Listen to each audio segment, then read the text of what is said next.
Sí, ¿el parcial cuándo es? El parcial va a ser un trabajo, un TP domiciliario, que van a tener tiempo para responderlo y lo voy a cargar entre mañana y el domingo, ¿sí? Y Ujú. van a tener un plazo de tiempo para hacerlo. No es Ah, que bueno. va a ser un día Ah, joya, y... gracias. Buenísimo. No, ¿Para de cuándo, nada. profe? Entre el mañana, sábado o el domingo lo voy a estar subiendo en el Classroom. Igual cuando bien esté subido les mando un mensaje ahí al grupo de WhatsApp para avisarles que ya está subido. Profe, ¿sabe si va a ser individual? Sí, sí, va a ser individual, sí. Eso sí.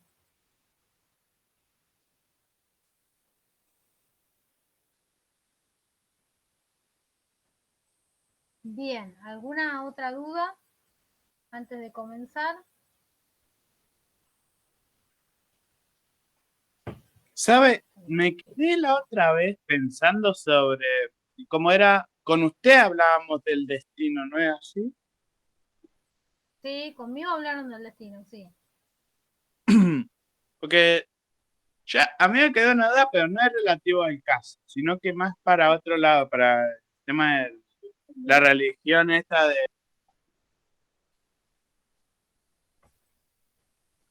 para la religión esta de, ¿cómo era? De Grecia. Sería el tema de, El paganismo griego, sí. no, sobre la cuestión del, ¿cómo era este? Sobre lo del destino más que nada, que era eh, que, ah, que Cronos había derrocado a Urano, Zeus a Cronos y después no Sí, me acuerdo. sí. Eso lo Ahí vamos a me, trabajar a ver Hesiodo. Ese tema en particular lo trabajamos con Hesiodo.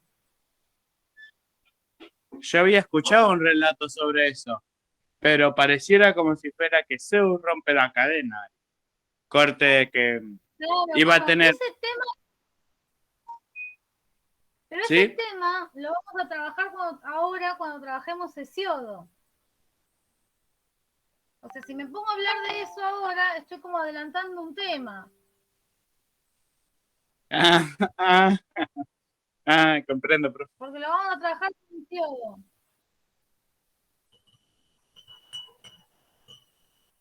Bueno, alguna duda?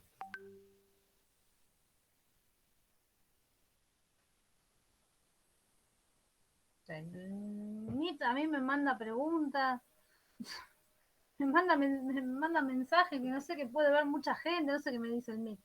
Bah. Ay, ay, ay. Bueno, ¿alguien tiene alguna duda?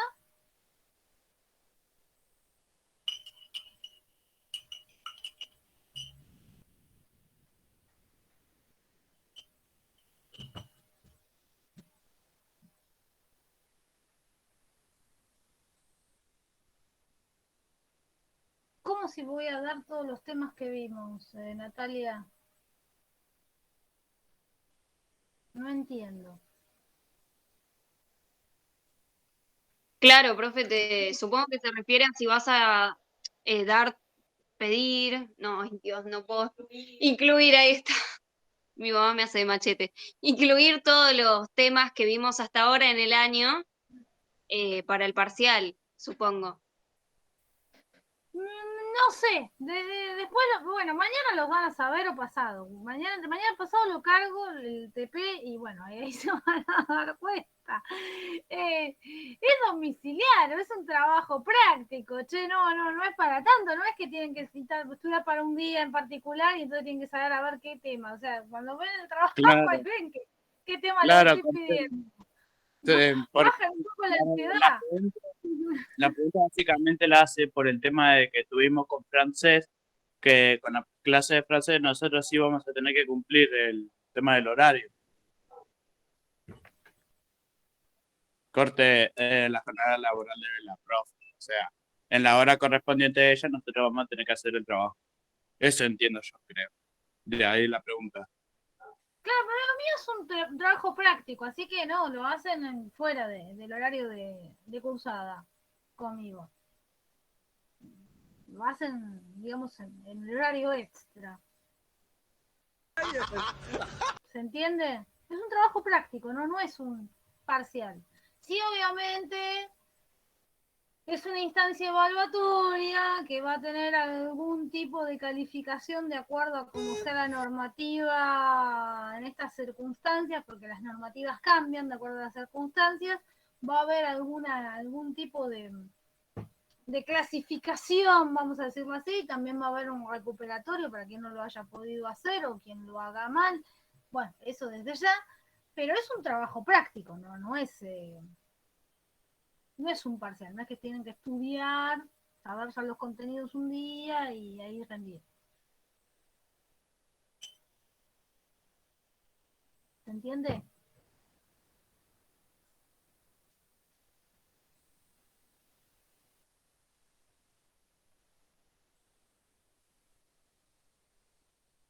Sí, profe, Yo sí. supongo que me quedaron en silencio Nadie mal. contestó, Bueno, te quedaste en silencio. nadie contestó. O nadie entendió nada, o bueno, lo que pasa es que cuando uno está en la clase presencial, vos ves las caras a veces que hacen así, o ves las caras de desconcierto, y bueno, ahí más o menos intuís, acá no ves nada, ves los iconos, bueno. Supongo que el silencio, dicen el que calla otorga, dice el dicho, así que bueno, entiendo que callaron y otorgaron, no sé si se entendió. Bueno, ¿alguna duda que no sea del parcial? Porque me voy a poner histérica con el parcial.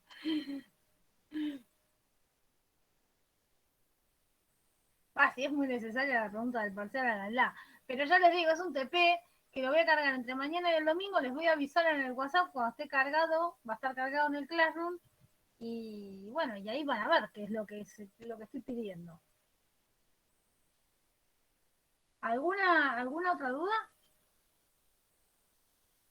Antes de comenzar la clase de hoy.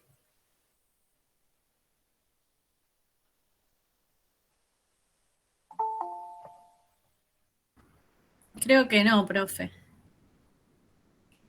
Bueno, vamos a arrancar. Nos quedan 2 temas para ver que yo supongo que hoy los hagamos. De Homero. De Homero, en sí de todo lo que es el núcleo Homero y Troya. Uno es la historia, la importancia o la relevancia de la historia de Troya, que ya una parte, mejor dicho, la historia de Troya no, la historia de la Ilíada, ¿no? Que una parte de esa relevancia ya la vimos en las últimas 2 clases, más que nada, cuando trabajamos, digamos, los contenidos temáticos de la Ilíada y por qué eran importantes para ese momento cultural o para ese momento histórico dentro de esa cultura, por qué fue importante la Ilíada. Eso de alguna manera lo trabajamos. Pero nos quedó pendiente trabajar por qué de esa historia, por qué la historia de la Ilíada. ¿Sí? O sea, en sí, la Ilíada, y que hay un elemento interesante, la Ilíada en realidad, como bien les mencionan en los videos que les dejé, o en algunos de los videos que les dejé, en realidad no trata toda la guerra de Troya, ni trata ni siquiera el porqué de la guerra de Troya, ni el fin exacto de la guerra de Troya. Son 50 días donde, bueno, sí, se da el giro, finalmente, donde a favor, digamos, de los aqueos, o sea, de los griegos, se da ese giro, pero no trata toda la historia de la guerra de Troya. Entonces, en primer lugar, la Ilíada en sí como poema supone, digamos, si recurrimos un poco a los elementos que habíamos visto en la primera clase, no recuerdo si en la primera o en la segunda, que habíamos trabajado o hablado del tema del enunciador, el enunciatario, el contexto, los referentes y demás, hay que tener en cuenta que el enunciatario que tiene la Ilíada es un griego que conoce la historia de la Ilíada, o sea, que ya conoce la historia de Troya, porque ahí en ningún momento se aclara o se aclara más bien bastante más tardíamente de que están en guerra por culpa, digamos, de que Paris o Alejandro, como ustedes prefieren llamarlo, se robó a Helena, es decir, todo, digamos, la causa de la guerra cómo se conforma la alianza, digamos, de los aqueos para ir a reclamar a Helena, que se la llevó París, el troyano de París,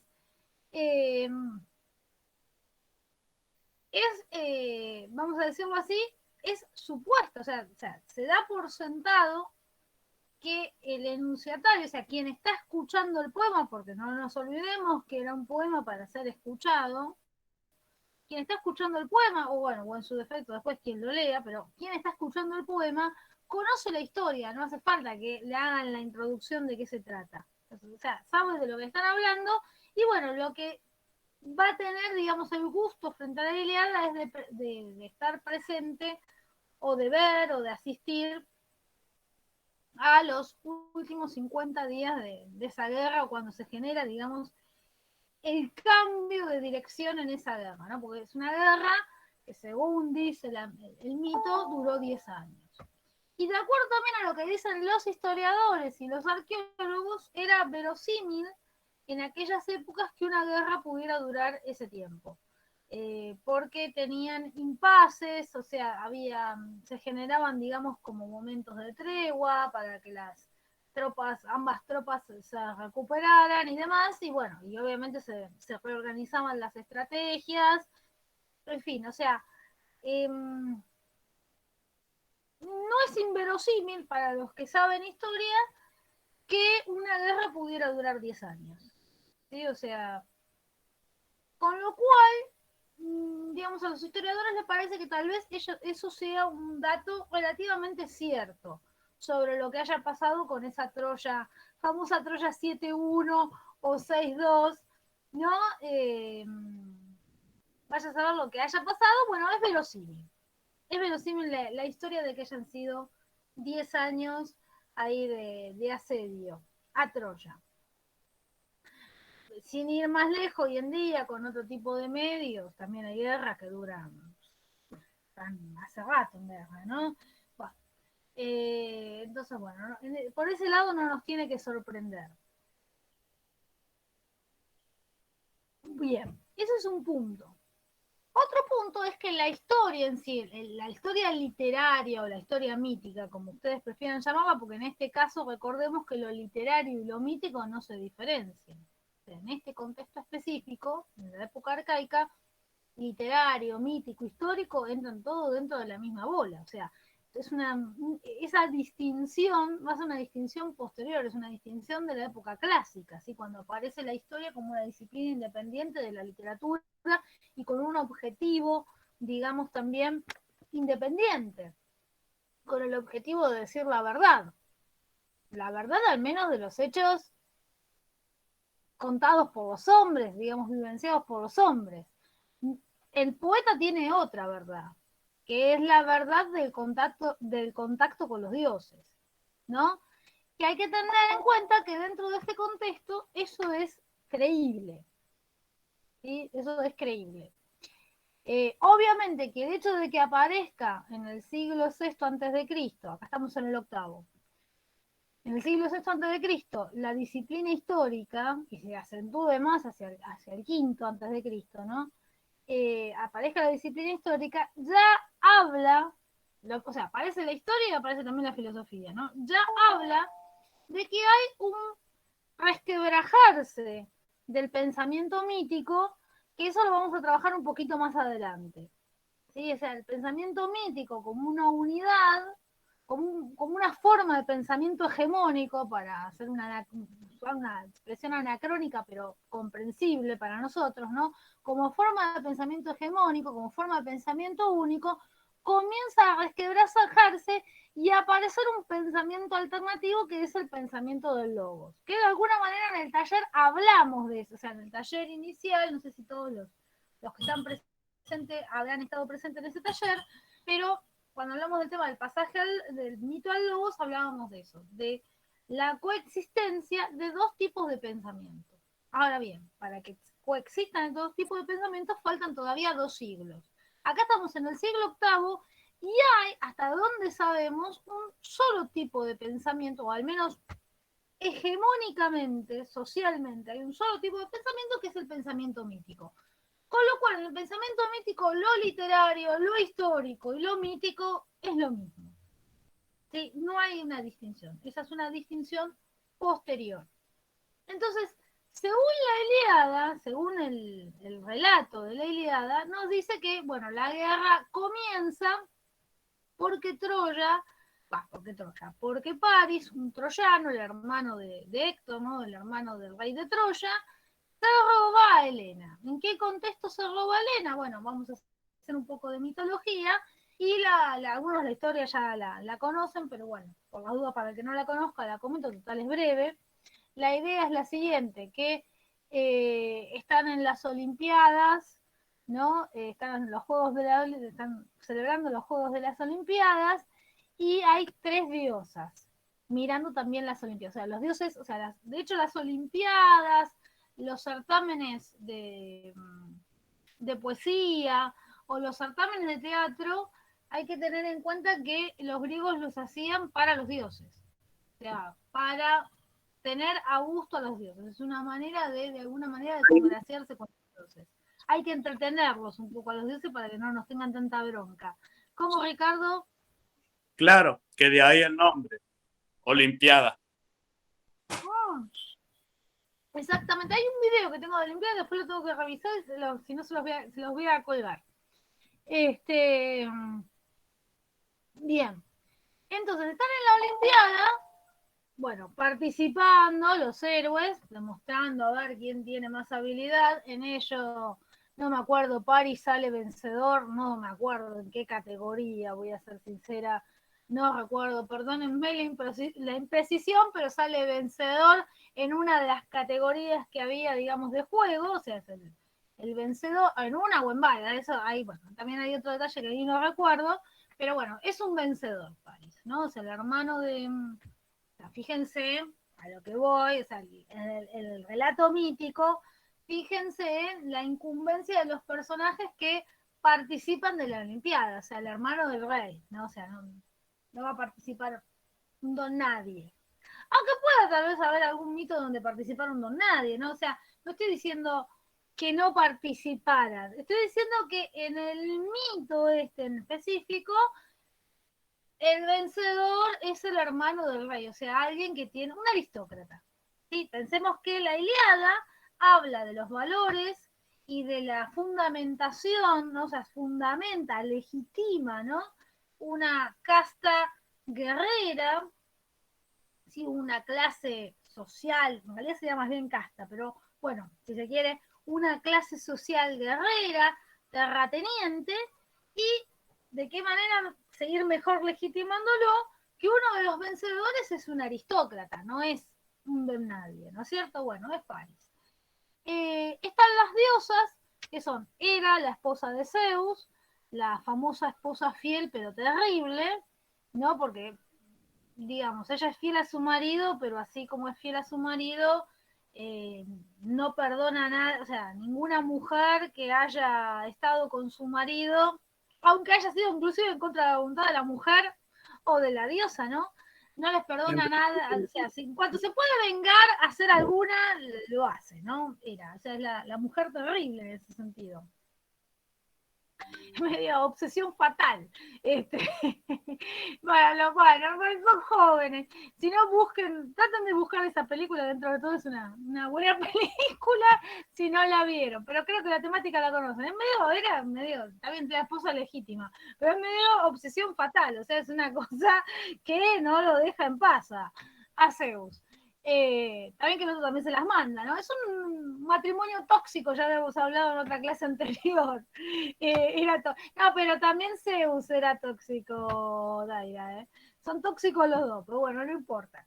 Esa es la relación que tiene. Ella es el emblema de la mujer casada. ¿Sí? En realidad, para los griegos representa el ideal de la mujer con la cual casarse.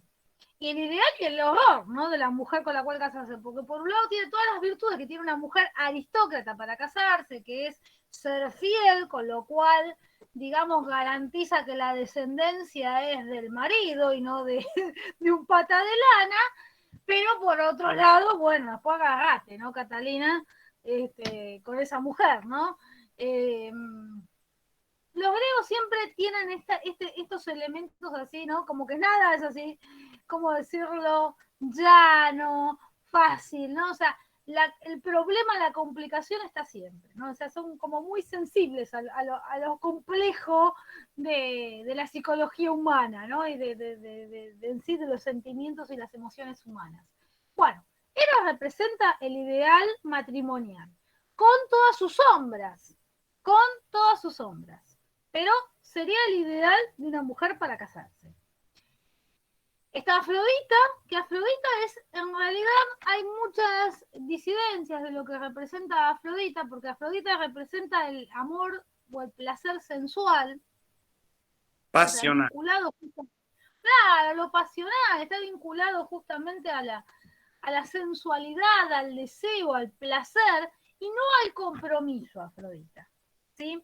De hecho, justamente Afrodita, Afrodita es obligada a casarse con Hefesto, un hermano de Zeus, y así lo vuelve. No, perdón, un hermano de Zeus, no, un hijo de Zeus. Hefesto. Bueno, en algunas tradiciones es hijo de Zeus, en otras es hijo de Hera solamente. Bueno, vaya a saber. En fin, los mitos son así. Es obligada a casarse con Hefesto. ¿Cómo? Es gracioso cómo la controversia entre Hera y Afrodita es como tipo Ares y ¿cómo era? Artemisa, creo que era. Atenea, sí. Sí, Artemisa o Atenea, sí, tal cual. Bueno, y Afrodita representa la sensualidad, el placer. Y justamente como esposa, Afrodita es una esposa infiel, es completamente un desastre. Un segundito. Un segundo.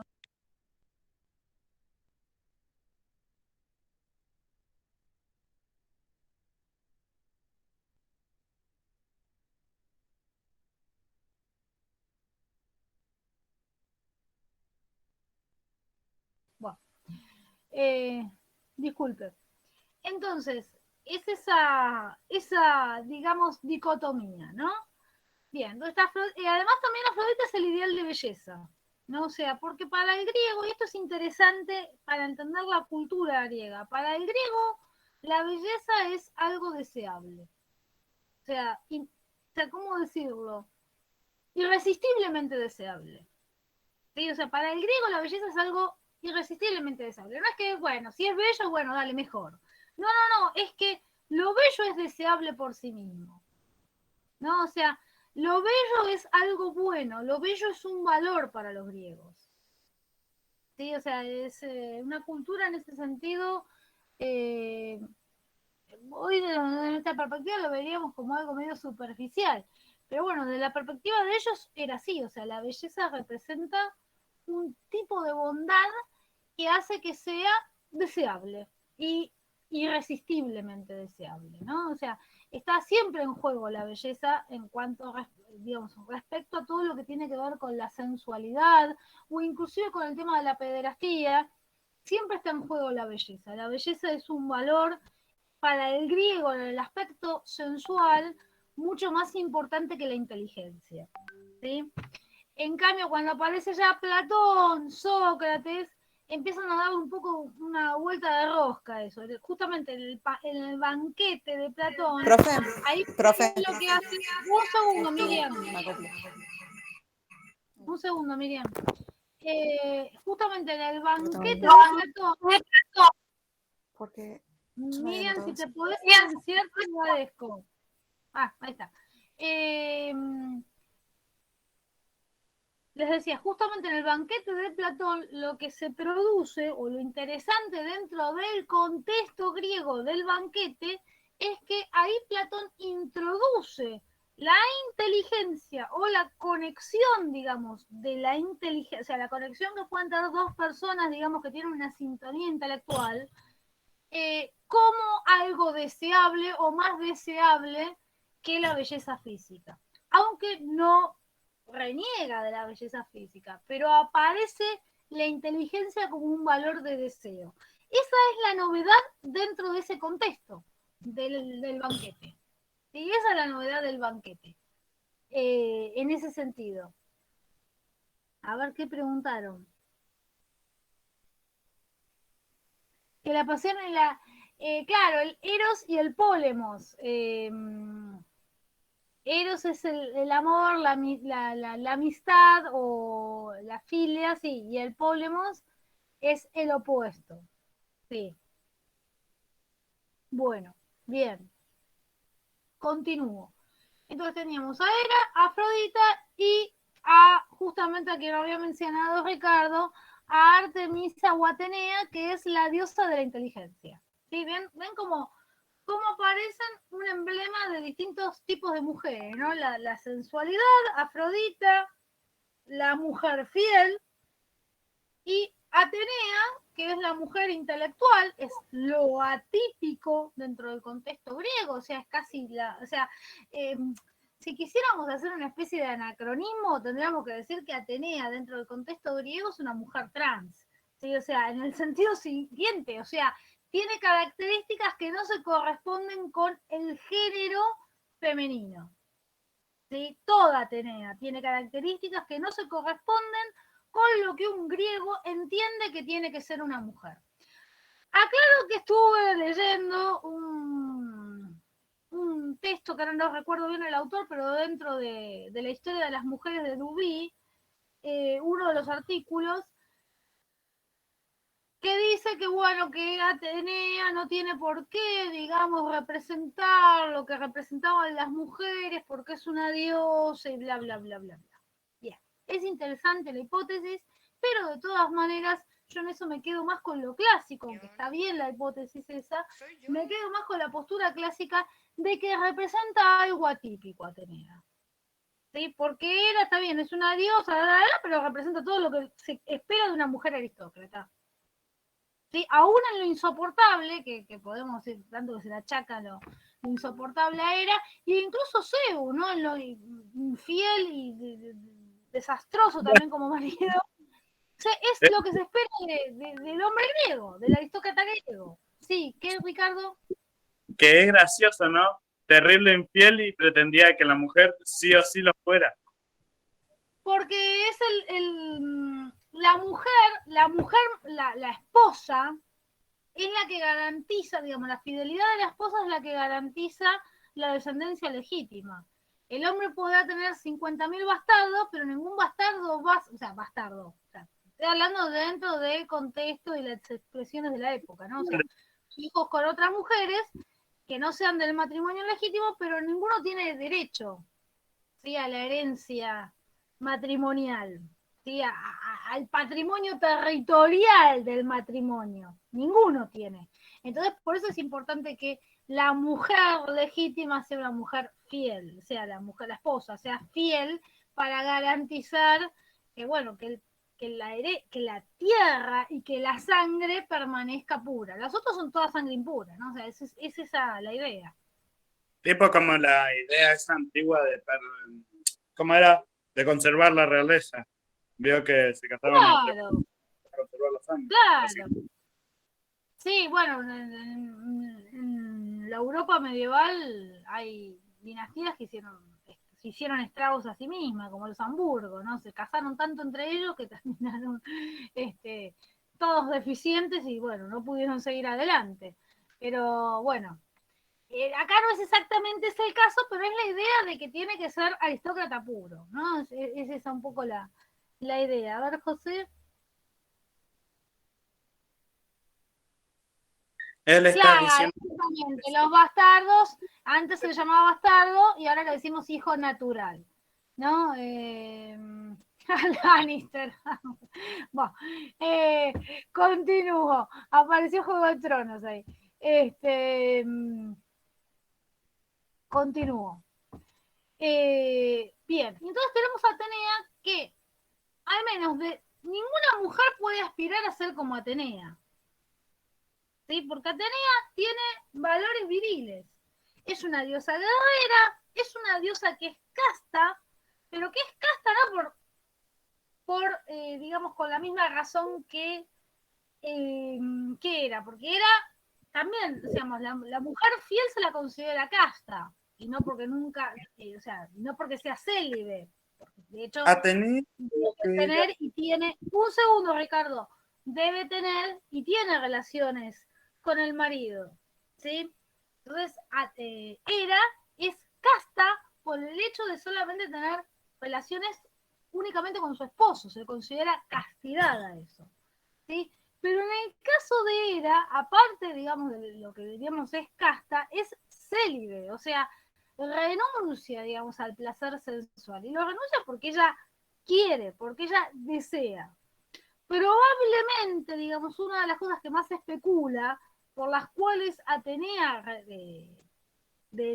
renuncia, digamos, al placer sexual, puede ser o porque no acepte la dominación del varón, porque aceptar la dominación del varón es aceptar la superioridad del varón, y Atenea no se considera inferior al varón, o tal vez otra posibilidad que no excluye la anterior, pueden ir unidas o separadas, estas dos posibilidades, es que Atenea, por esos valores tan viriles, tampoco, digamos, sienta deseo por los varones, ¿no? O sea, el ideal de mujer deseable por los varones, porque para eso están para desear los varones, ¿no? O sea, es un poco esa la idea.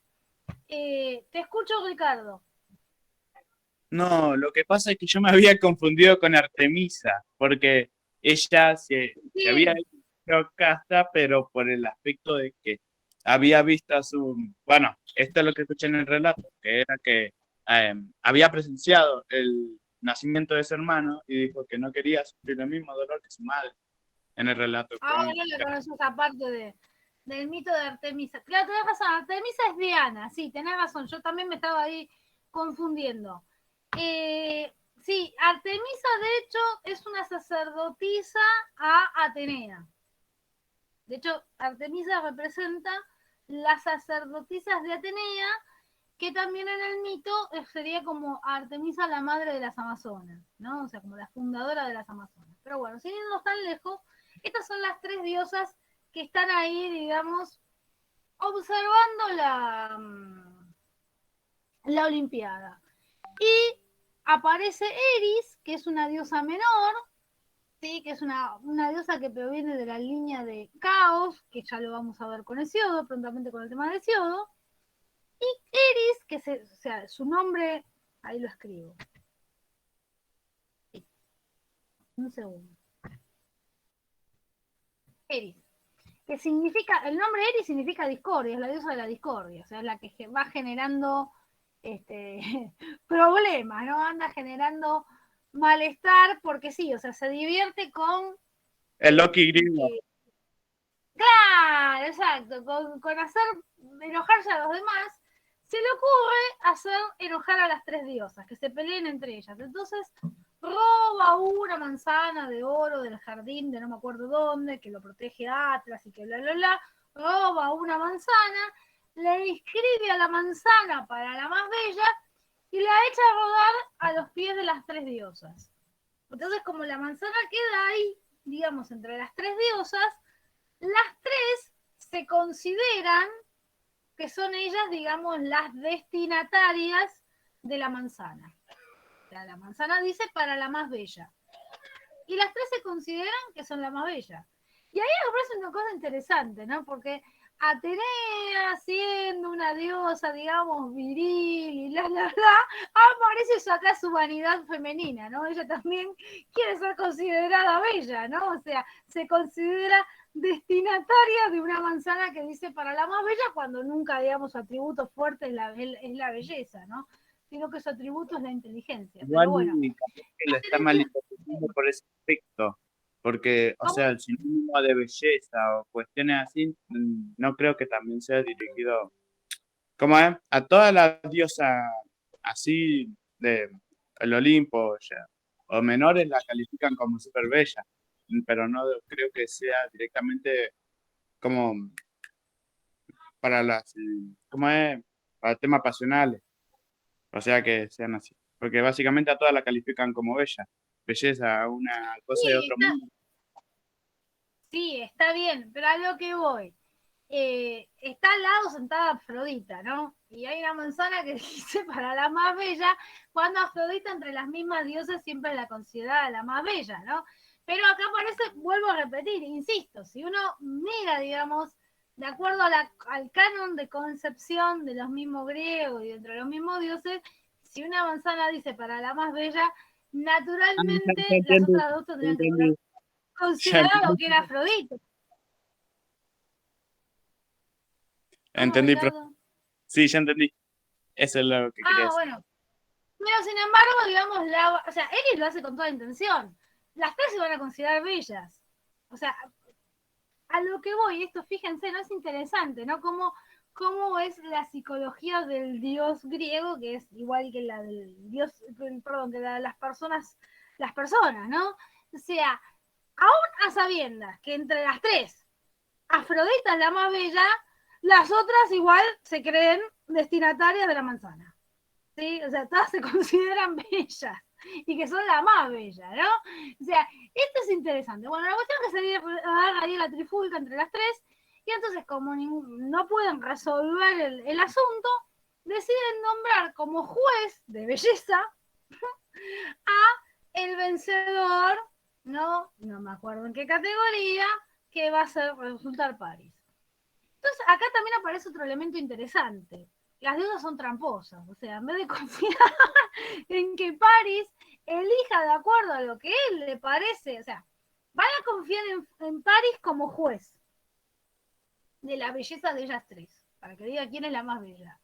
Pero no obstante, no confían en realidad completamente en el juicio de París, sino que cada una lo soborna a París de una forma distinta, ¿no? Entonces Hera le promete que si la elige a ella, le garantiza que va a tener un matrimonio absolutamente feliz, ¿no? O sea, con muchos hijos, con una prole saludable, con una buena esposa, digamos, o sea, bueno, que no va a tener las sombras oscuras de Hera, esa buena esposa, ¿no? O sea, le promete un matrimonio dichoso. Afrodita le promete la mujer que él desee, sin restricciones. Y Atenea le promete el éxito en la guerra. Y, o sea, guerra en la que él se ve implicado, él va a tener éxito. O sea, va a ser vencedor. ¿Pero qué elige París? La mujer que él desea. O sea, la mujer que él desea, aunque sea una mujer prohibida, ¿no? O sea, una mujer que no esté accesible. Y entonces la elige Afrodita. O sea, que no siquiera elige a Afrodita en sí porque la considere la más bella, sino por el beneficio que Afrodita le va a dar al elegirla a ella. ¿Sí? O sea, fíjense cómo funciona el pensamiento griego. O sea, son corruptos desde el vamos, ¿no? O sea, la idea corrupta aún hasta en el mito. Y esto es algo que va a ser criticado posteriormente por Hesiodo, pero ya vamos a llegar. Pero no obstante lo señalo para que lo tengan en cuenta.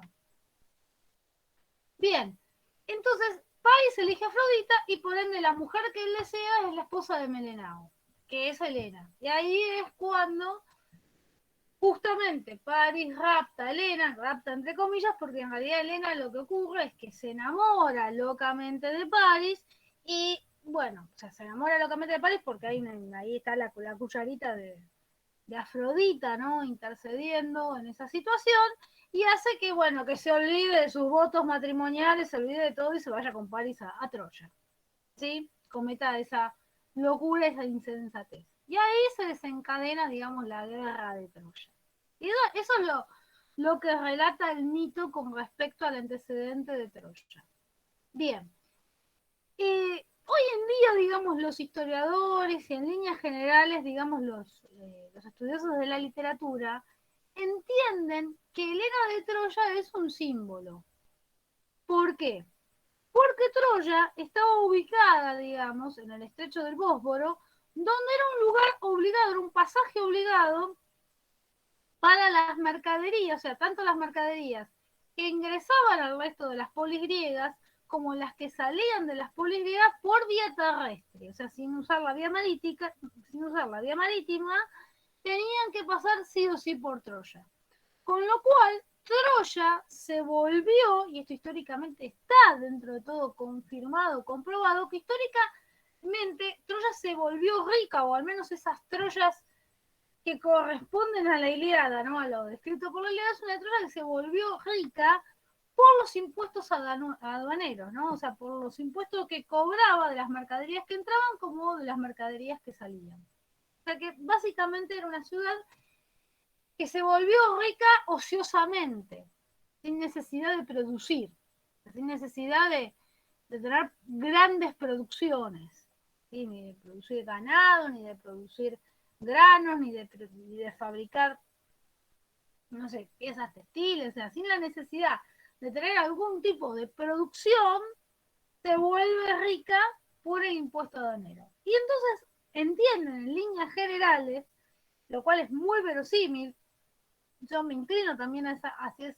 esa misma teoría, realmente es muy verosímil, que el hecho de la figura de Helena raptada por París es la idea simbólica de que los troyanos roban el tesoro o roban la riqueza a los griegos. El tema interesante es, para la lectura tradicional sobre Troya, para la lectura tradicional teniendo en cuenta este plano simbólico, es que el enemigo de los griegos es otro griego. O sea, los troyanos son considerados griegos y es un enemigo interno. Ya hemos dicho en las clases anteriores que la Ilíada es un poema nacional, es un poema fundacional en ese sentido, fundacional de la nacionalidad. Ahora vamos a ver por qué es fundacional de la nacionalidad. Pero lo interesante es que este poema fundacional, que en líneas generales siempre son poemas vinculados, perdónenme, poemas vinculados a establecer una guerra con un enemigo, lo interesante de lo que tiene, digamos, la Ilíada, digamos, la cultura griega, es que este enemigo es un enemigo interno. Que los troyanos no dejan de ser griegos. Esto siempre y cuando sigamos creyendo que los troyanos son griegos y no se pruebe esa otra tesis o esa otra hipótesis alternativa de que tal vez Troya fuera una ciudad con otro origen cultural, como por ejemplo el hitita, que hoy en día está cuestionada esa idea. O sea, esa idea, mejor dicho, está ahí buscando a ver si encuentra más asidero o no, ¿no? Cabría la posibilidad. Si, vamos a imaginar, vamos a especular, que en el caso que tuvieran razón, que Troya hubiera sido una ciudad o una colonia hitita, se entendería más por qué, digamos, este poema fundacional es la guerra de los aqueos contra los troyanos, porque no sería un enemigo interno, sería un enemigo externo que está ahí, digamos, instalado en la mitad o en el medio del territorio griego, ¿no? O sea, ahí complicándole la existencia del territorio griego. Pero bueno, esto no lo sabemos, ¿sí? Si es externo o interno, no lo sabemos. La postura clásica entiende que es un enemigo interno porque los troyanos son griegos. La postura clásica sostiene eso. ¿Se entiende esto? Claro, tal cual, José, exactamente. Se paga un derecho aduanero o un peaje. Bien, ¿hasta acá todos me siguen? Sí, profe. Sí, sí. Bien.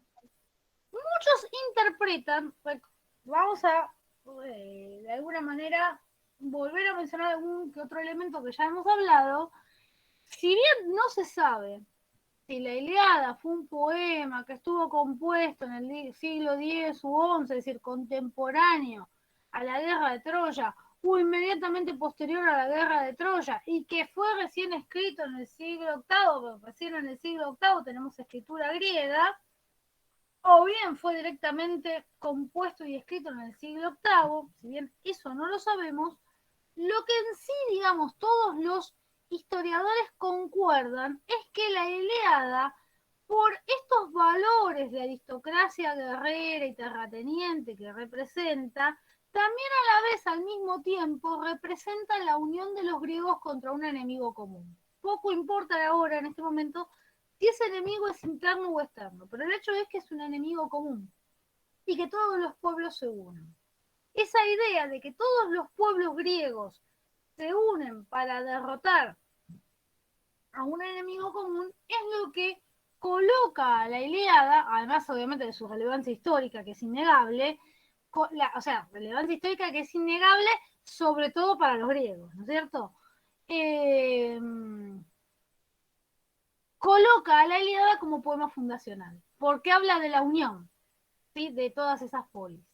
Recordemos que los griegos nunca formaron un reino ni un imperio, siempre fueron polis independientes, que se unían frente a objetivos comunes vinculados generalmente a lo bélico, ¿no? Es decir, tanto a defensa del territorio, un segundo, tanto a defensa del territorio como a invasión de otros territorios, ¿sí?, o extensión del territorio.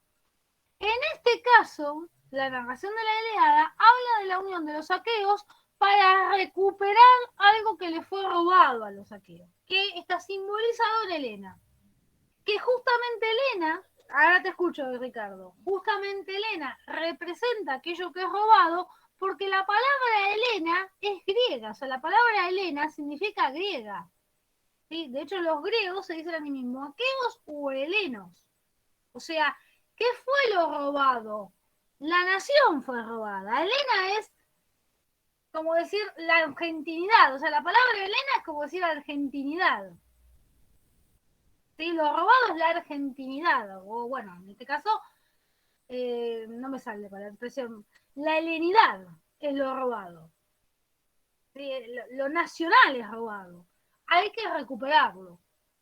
Bueno, y Troya es el poema que celebra, digamos, ese momento cumbre donde después de 10 años, sea de guerra real, literal, o tal vez guerra simbólica, porque puede ser una enemistad de 10 años, ¿sí? O sea, 10 años de conflicto, no necesariamente de guerra, teniendo en cuenta de que es un poema dentro del contexto místico que puede tener muchos simbolismos, también cabe esa posibilidad, pero el hecho es que después de 10 años los griegos, todos juntos, gracias a su unión, logran derrotar al enemigo común y recuperar la nacionalidad, recuperar a Helena. ¿Sí? Eso es lo que se supone que representa la Ilíada para los griegos. Y que por ese mismo motivo, en el siglo VIII, digamos, tuvo, o sea, el siglo VIII siempre antes de Cristo, ¿no es cierto?, tuvo la importancia que tuvo, porque la función que tenía la Ilíada era la de educar a la gente, sea que a través de las plazas, digamos, se cantaban, digamos, estos cantos, o sea, los cantos de la Ilíada, donde se narraban las hazañas y todo el drama de Aquiles y demás, pero la idea básica es que el pueblo sintiera esa unión nacional, es decir, que no importa si yo soy un ateniense, si yo soy un micénico, si yo soy un milesio, si soy un eleata, no importa de dónde yo sea, yo sienta que frente a la amenaza de algo que nos es común, como lo es la nacionalidad griega, todos los griegos nos unimos y procuramos vencer o recuperarlo. También muchos entienden que es con este poema, con la Ilíada, que se forma la idea de nacionalidad griega. O sea, que no habría una idea de nacionalidad griega si la Ilíada no estaría expresándolo a través de, bueno, de esta Helena, entre comillas, ¿no?, que es robada. Bueno, Ricardo hace rato me quería decir algo. Te escucho, Ricardo. Que quería preguntar, ¿a qué se refiere con polis? O sea, porque corte... Polis son las ciudades, son las ciudades griegas, como decir Micenas, Mileto, Atenas, Esparta, son las ciudades griegas. Son las ciudades griegas que tienen autonomía de gobierno y autonomía legal. ¿Se entiende esto? Sí, profe. Sí. Bien. ¿Alguien tiene alguna otra duda antes de que siga avanzando?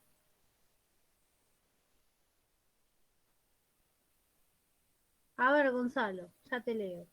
La Ilíada, sí, exactamente. Sí, para los griegos es el Martín Fierro, pero creo que tiene más fuerza, ¿no? O sea, para los griegos tuvo mucho más fuerza que la que tuvo para nosotros el Martín Fierro.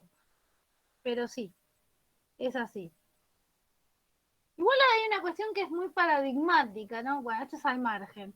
Los españoles tienen, digamos, en ese lugar, ¿sí? Como nosotros tenemos el Martín Fierro, tienen al Quijote.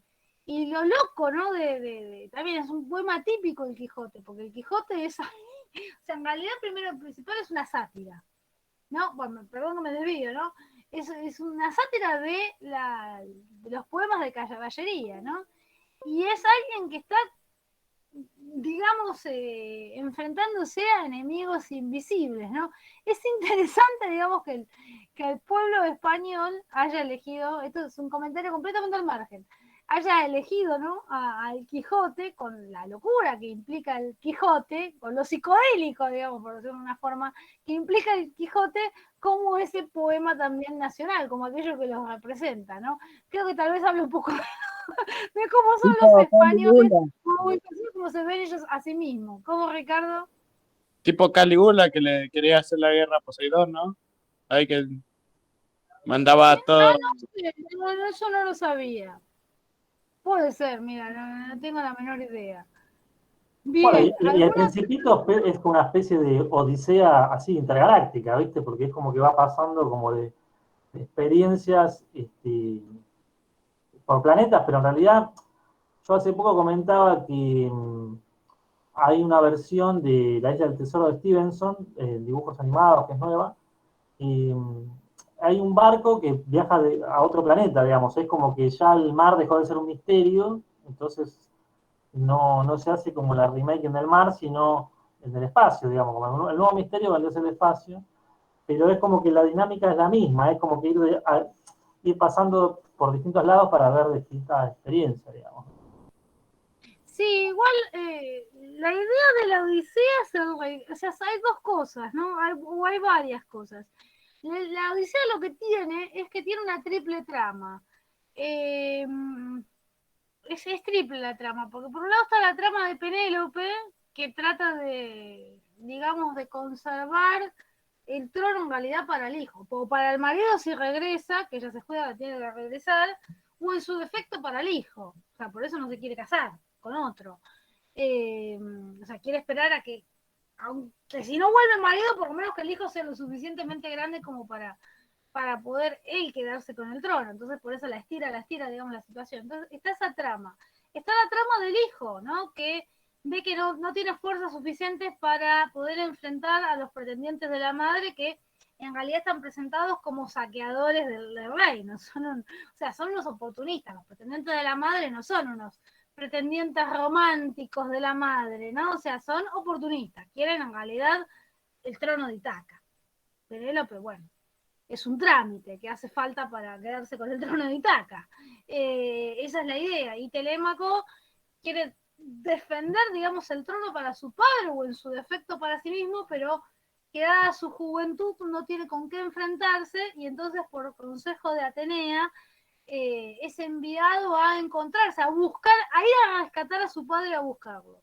Y finalmente, o sea, o la trama que generalmente es la que más se recargan las tintas, digamos, cuando se habla, es la de Ulises u Odiseo, es lo mismo, que es el famoso regreso a la casa, que bueno, digamos, pasando por un montón de vicisitudes, ¿no? Tiene diversas tramas entre sí, la Odisea, y el Principito podría ser, igual pobre Principito, el regreso a la casa es medio simbólico. El regreso a la casa es, bueno, tenemos ahí, te quedan las dos interpretaciones. Es un libro triste para niños, uno se lo pone a observar del Principito, pero bueno. Pero sí, está bien, está buena la interpretación. Igual la Odisea es interesante en cuanto que representa otros valores. Ahora al final de la clase, si llegamos, lo hablamos, si no lo hablamos la siguiente, el tema de la Claro. Odisea. Sí, Bernard tiene un libro muy lindo que es Eras una vez, se llama, que creo que se agotó. Es un libro, Eras una vez se llama. Que en realidad es un libro de mitos griegos que él le contaba a su nieto. Entonces está contado de una manera muy simple y entre esos está este cuento. Es muy lindo. Y bueno, nada, es como el paso a la barbarie también, ¿no? De Ulises. Eso, digamos, se juega esa idea, ¿no? De cuando viaja por otros mundos, digamos, es como que se convierte a la barbarie y después retorna a la civilización, digamos, ¿no? Sí, también está la idea de que el griego fuera de su ciudad o fuera de una polis griega es nadie, ¿no? O sea, que el hombre griego para ser quien es, para ser completo en su identidad, tiene que estar dentro de su territorio, ¿no? O sea, fuera de su territorio es otra cosa.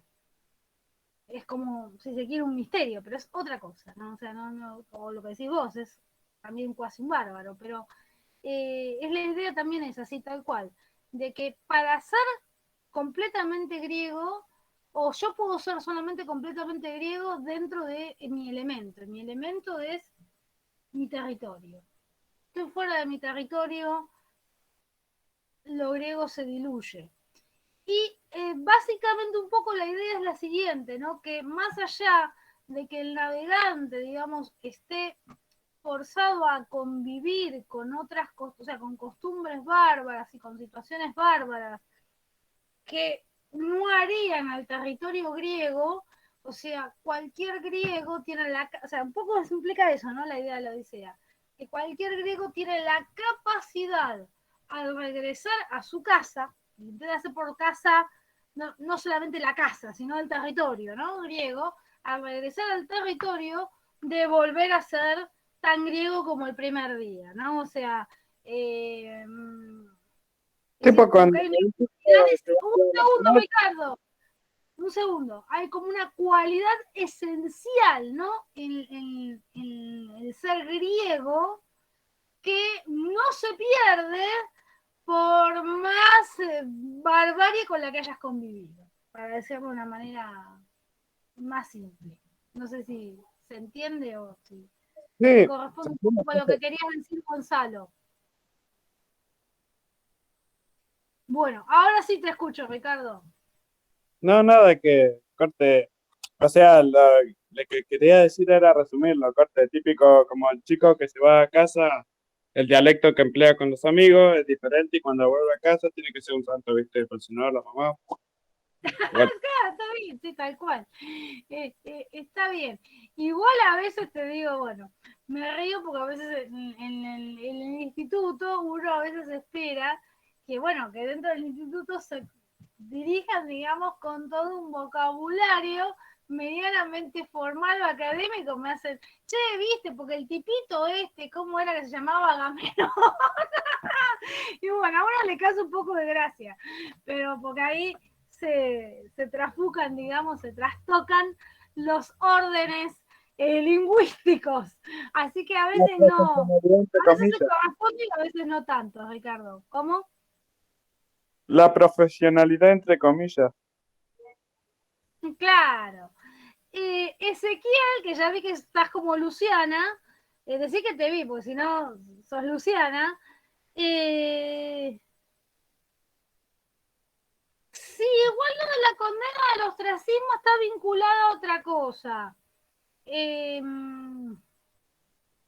es una especie de exilio, o es un exilio, sí. Igual el que está condenado al ostracismo no deja de ser griego. Lo que pasa es que,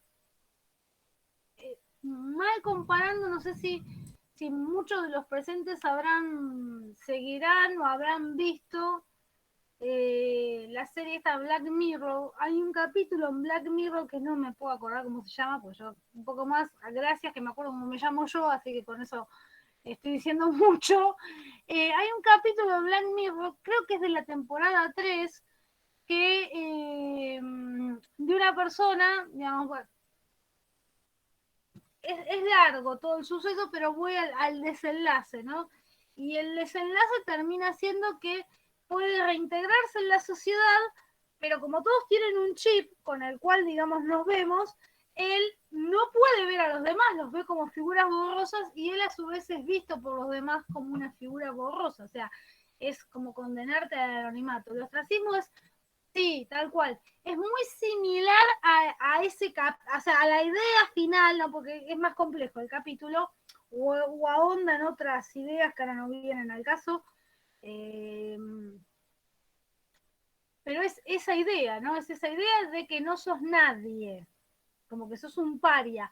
Pero, ojo, que el hecho de que tus ciudadanos, digamos, te corten el rostro, por decirlo de una manera coloquial, digamos, te den la espalda, no te quita a vos lo griego. O sea, vos vas a seguir siendo un griego. Igual es complejo. Es bastante... Blanca Navidad, tal cual. Ese es el capítulo. Gracias, Ailén. Siempre y cuando sea Ailén, porque acá la gente aparece con otros nombres. Decía, siempre y cuando Ailén sea Ailén, gracias, Ailén. Vos vas a cualquier país. Dairo aparece con el nombre del hermano. Ezequiel también, ahí hago otra cuenta. La gente acá tiene más de una identidad. Pero seguimos siendo, De verdad. pero seguimos siendo los de filosofía, ¿viste? Como Somos lo los que de hablamos. siempre. Claro. No importa Eh, con tu identidad, pero asisten a la clase de filosofía. Eso está bueno. Sí, más, a pesar de que yo hable perfectamente inglés, que sea un experto en inglés, y si voy a Estados Unidos, el de Estados Unidos se va a dar cuenta que no soy inglés. Hay algo que por mínimo va a revelar mi identidad como argentino. Mi postura, mi expresión corporal, Sí, mi vista, siempre va a sí. revelar el origen de donde soy, a pesar de que hable perfectamente bien el lenguaje de ese país. Uno podría decir que sí, en el mayor caso sí, hay gente que es muy buena impostora, o sea, eso no, nunca lo debemos olvidar, hay gente que realmente es buena impostora, que para descubrirla tenés que seguirla con mucho detalle, que en líneas generales, vamos a ser honestos, uno cuando trata a los demás, salvo que tenga demasiada convivencia con el otro, o sea, por motivos de trabajo, no sé, por motivos de cercanía, es decir, no me refiero a convivencia de pareja, ¿no? O convivencia familiar, que también es un tipo de convivencia, pero me refiero, hay otros tipos de convivencia, salvo que existe una convivencia muy acentuada, hay gente que si no tiene esos tramos de convivencia, o tiene un trabajo pero donde el trato es muy impersonal, donde no hay realmente demasiado contacto con el otro y demás, logran disimular muy bien algunas cosas. O sea, son los menos, pero que existen, existen. Entonces eso de que siempre hay algo que te deschaba, ¿no? Yo diría que eso va para el común de los mortales o para el que no está queriendo tapar, porque el que quiere tapar generalmente sabe que tiene que tapar, ¿no? O sea, es buen impostor. Si no, no habría casos de gente que realmente a veces, o sea, ha habido casos de gente que se ha hecho pasar por médicos y no eran médicos y han estado años trabajando como médico o abogado. Atápame Que si, no es abogado. Atápame O sea, si puedes, se llama la película. Hay una película que el chabón se claro, ese pasa es por... un caso paradigmático, pero hay otra gente que ha hecho cosas similares y no lo descubrieron hasta instancias bastante elevadas, ¿no? Vos decís, ¿cómo no los descubrieron? Y bueno, porque indudablemente hay algo que la persona sabía manejar muy bien para que los demás no lo vieran. Es decir, que sabían cubrirse muy bien, ¿no? Así que es complejo.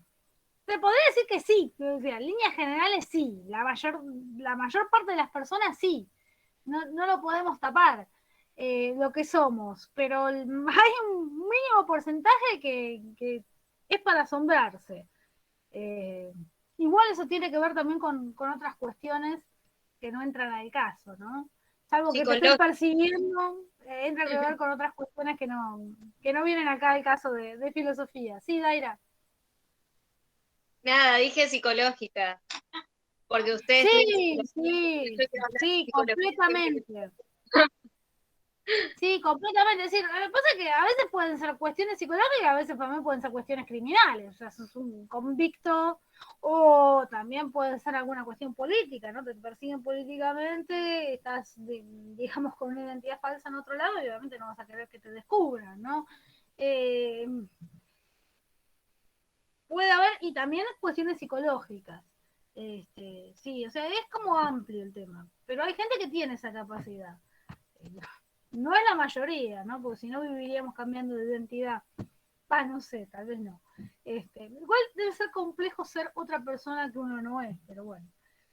Hay quien lo debe preferir.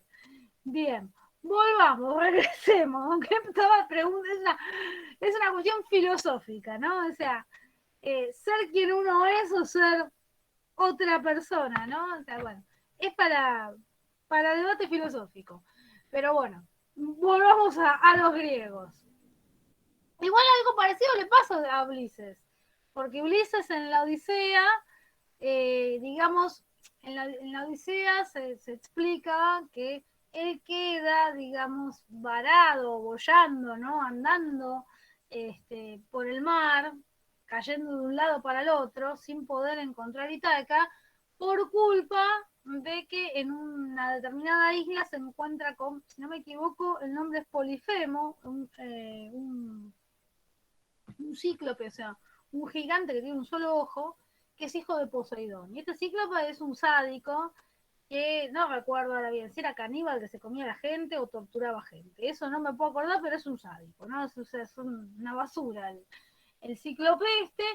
Y él, para zafar, digamos, de caer en las manos de este cíclope, a través de una artimaña, lo ciega el cíclope, o sea, le clava una lanza en el único ojo que tiene el cíclope, y el cíclope cuando dice quién anda ahí, o perdón si altera un poco el orden, él dice nadie, ¿no?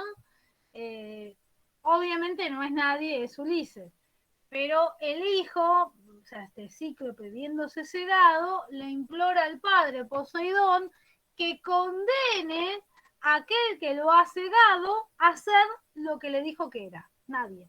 Y entonces ahí Poseidón lo tiene andando de un lado para el otro en el mar sin dejarlo retomar nunca la ruta. Mira vos, esa parte no la sabía o no la recordaba, José, la de que era un herrero el cíclope. Hola, Sí. en un documental, una vuelta lo había escuchado, que el cíclope en realidad dice eran los hombres que se tapaban con un género, un trapo, un ojo, para evitar las chispas. Entonces dice, eran los herreros los que podrían ser llamados cíclopes. O sea, cuando uno ¡Ah! trabaja con los metales, una moladora, hoy tiene una protección visual, ¿no es cierto? A través de gafas, pero como en ese momento Sí, entonces dice, bueno, me tapo un ojo por las dudas, si se por me la viene duda, me queda el claro. otro. Claro, entonces Claro. lo llamaban de, o sea, podría ser encuadrado, decían en ese género, por ahí usted lo sabía, no sé. No lo sabía, no lo sabía, mira vos. Sí, tiene lógica, ¿eh? Tiene lógica la idea esta, digamos, dada, digamos, el contexto. No, la verdad que lo desconocía. Bien, retornando a Troya. A Troya de lo que estábamos viendo. ¿Alguien tiene alguna duda respecto a lo que vimos? ¿O algo que quieran comentar respecto a lo que estábamos viendo de Troya? ¿No?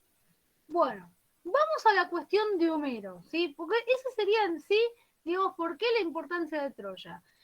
Me falta un detalle. Entonces, de acuerdo a esto que acabo de, o sea, que dije hasta hace un rato antes de que nos desviáramos, se supone, se cree que tal vez la Ilíada podría haber sido un poema encargado para producir esta unión nacional o en su defecto encargado para, o sea, si fue compuesto antes, encargado para ser escrito y a partir de esa escritura digamos, expandido, difuminado, digamos, por toda Grecia y producir ese sentimiento nacional. Esa es, digamos, básicamente la idea que se tiene a nivel histórico hoy en día de Troya. Bien, ¿qué más? Tenemos el tema de la identidad de Homero. Y no hay un consenso sobre la identidad de Homero. De hecho, en los materiales que les di también hay disenso justamente sobre eso. Y bueno, vamos a ver en qué consiste un poco ese disenso. A nivel clásico, a nivel tradicional, siempre se consideró que Homero era el poeta que había escrito la Ilíada y la Odisea. ¿Sí? Si vamos a lo que creían, o sea, qué imagen tenían los griegos de Homero, los griegos creían que Homero era un poeta que había vivido más o menos en lo que sería para nosotros en 1500 a.C., y eso ya sabemos que no desde el vamos, porque la Ilíada es posterior.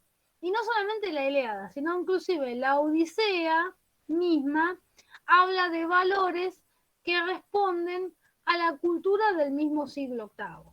Entonces, claramente, Homero no podía haber sido nunca un poeta de esa antigüedad como creían los griegos. Luego, otra cuestión que llama la atención a nivel histórico es los pocos datos que hay sobre Homero. Digamos, se decía que era un poeta ciego, pero esto es algo que también se decía de muchos otros poetas. Es decir, es como casi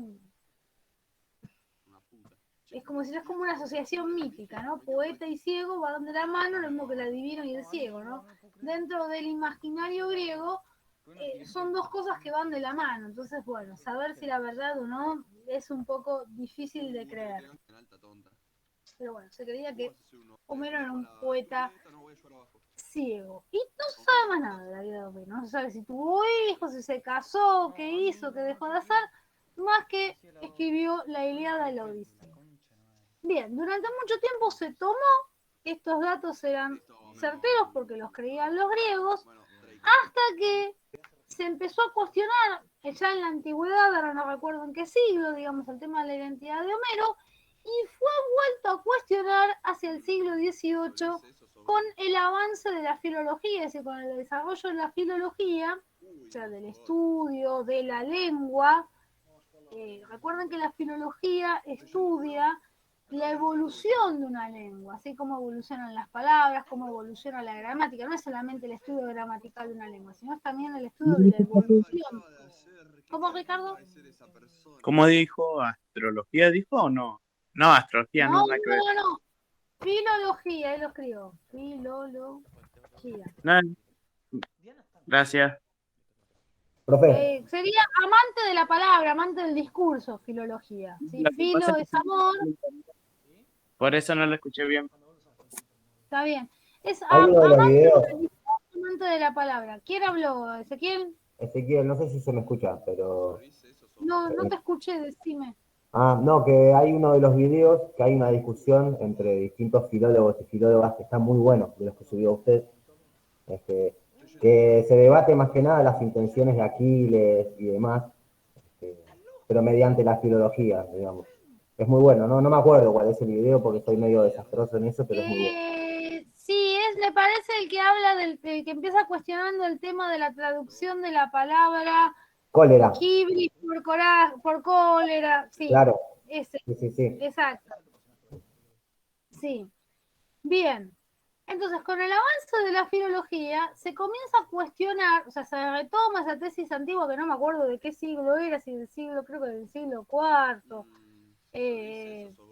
o del siglo V después de Cristo, que ya se había cuestionado la identidad de Homero, se vuelve a recuestionar la identidad de Homero. O sea, si Homero tal, como una identidad, una unidad, escritor de la Ilíada de la Odisea, existió.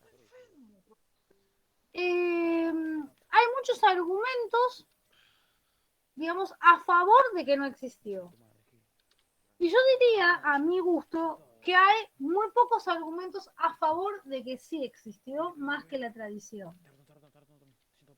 Eso es lo que yo entiendo a mi gusto. Pero no obstante, en honor de la verdad, las aguas están divididas y bueno, y eso no lo pueden resolver ni los eruditos, así que no lo vamos a resolver nosotros tampoco, ¿no?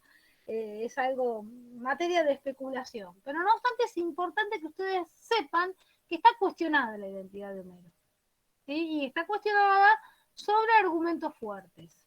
¿Cuáles son esos argumentos? Bueno, uno de los argumentos sostiene lo siguiente, que la Ilíada y la Odisea no podrían haber sido escritas por el mismo autor porque tienen un estilo diferente.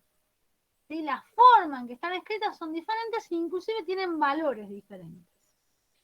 A su vez, ese argumento es contraargumentado por los que defienden, ¿no? la identidad de Homero, porque bueno, que hay personas que han cambiado el estilo. O, por ejemplo, Pessoa, que tenía muchos heterónimos, entonces donde no hay conexión entre esos heterónimos, y si vos no sabés que los escribió Pessoa, no te das cuenta, o sea, que lo escribió la misma persona, porque tienen estilos completamente diferentes.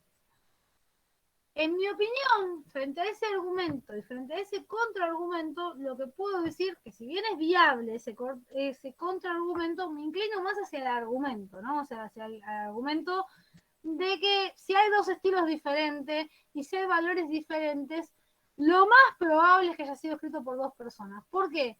Porque casos como el de Pessoa son excepcionales. Existen muy pocos en la historia. Ojo, bueno, sí, tal vez Homero era tan grande que podía haber sido uno de esos casos, pero llamaría muchísimo la atención. Realmente llamaría demasiado la atención, ¿no es cierto? Es decir, no sé cómo explicarlo. Podría ser, o sea, como poder ser, puede ser, pero realmente es difícil de creer. A mi gusto, me es difícil de creer, pero que puede ser, puede ser. Bueno, ese es un argumento y un contraargumento.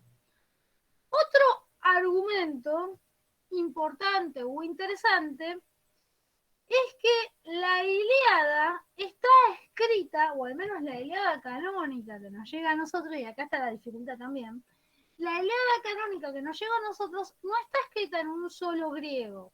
Y acá tengo que hacer una aclaración que no sé si yo la aclaré en clases anteriores, pero que sí que o sea, si no la aclaré la tengo que hacerla ahora, y si no, si la hice, igual la tengo que recordar porque lo más probable es que muchos no la tengan presente. Dentro del territorio griego, los griegos se consideran griegos por hablar, o sea, básicamente los griegos se consideran a sí mismos griegos por pertenecer a un mismo territorio, que ese territorio, y esto presten atención porque es un punto importante, involucra la península del Peloponeso, involucra el sur de Italia, involucra las islas del mar, una porción de islas del mar del Mediterráneo, involucra las islas del mar Egeo, toda la costa occidental de Asia. ¿Sí? Todo Profe, eso era considerado... Ah, sí, perdón. Península del Peloponeso. Península del Peloponeso. Sur de Italia. O sur de la península itálica. Algunas islas del mar Egeo, o sea, las islas básicamente que están entre Italia, ¿no? y Grecia.